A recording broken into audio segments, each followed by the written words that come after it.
Right, how to smooth out your raw MDF cut. So what you want to do is, it's really simple.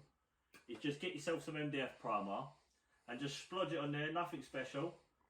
And then it literally fills the gaps. So what you're going to do is you're going to paste it up. And then what we're going to do is we're going to let that dry. And then we're going to sand it back. So I'll see you guys in a bit. Right, so we've just got all the paint onto the raw edges of the MDF. So what we're going to do is we're going to give it 5 minutes, 20 minutes, as long as it takes. And then I'm going to jump back on it with a sander.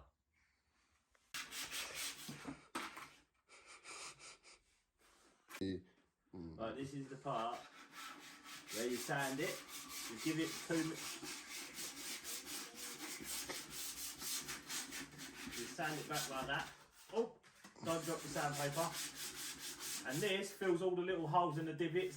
So when you go over it with your top coat, it'll be nice and flat and smooth, just like the top. Yum. Right, and then now I'll put the final paint on it. It's all nice and smooth. So I hope this helps somebody. Top tip, look, it come out lovely. I've got to fix these LEDs on properly, ignore them. It's just like to rush it for the full video. So I hope it helped. Hit the like button and comment down below if this helped anybody. Till the next time, see you later.